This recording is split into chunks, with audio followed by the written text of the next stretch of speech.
If you fancy a gentle hike in the Lofotens, here's one at the northeast edge of Gimsøya.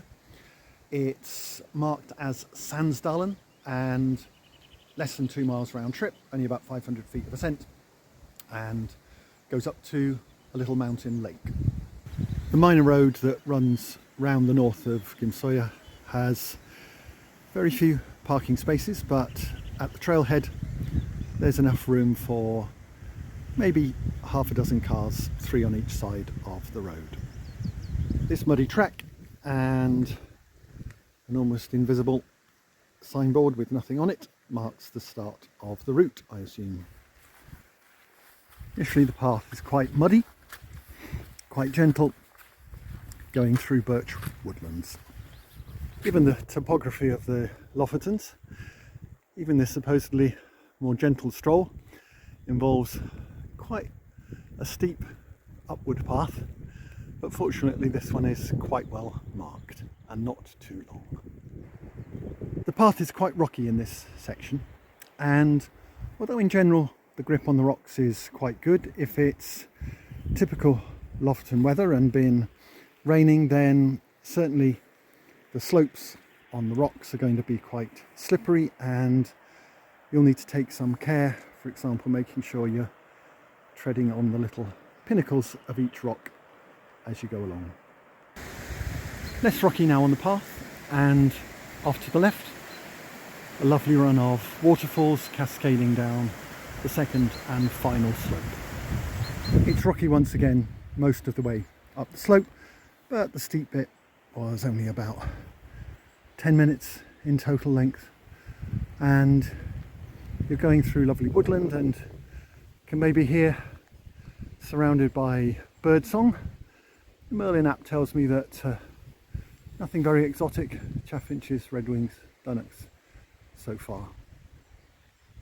He said the last slope was the final one, so I'm going to call this just a slopelet because it's pretty small, and over the crest will be the lake.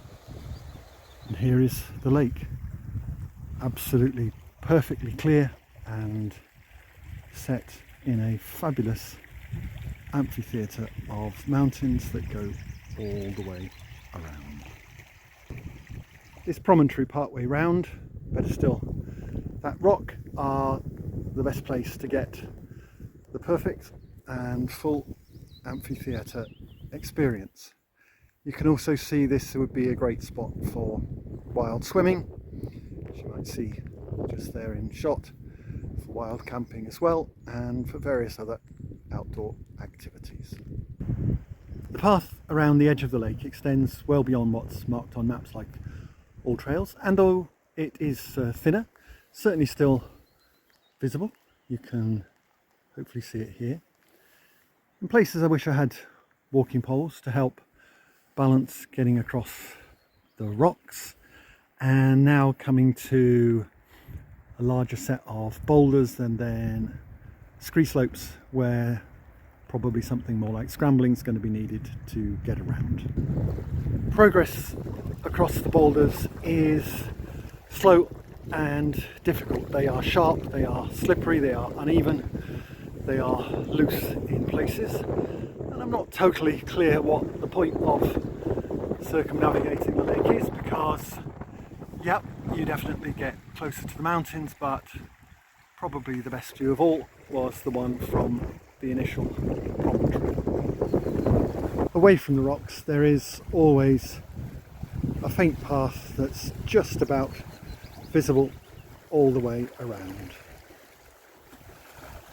Back at the start again, took something like 50 minutes to get around the lake, having taken 1 hour to get from the car park up to the lake in the first place.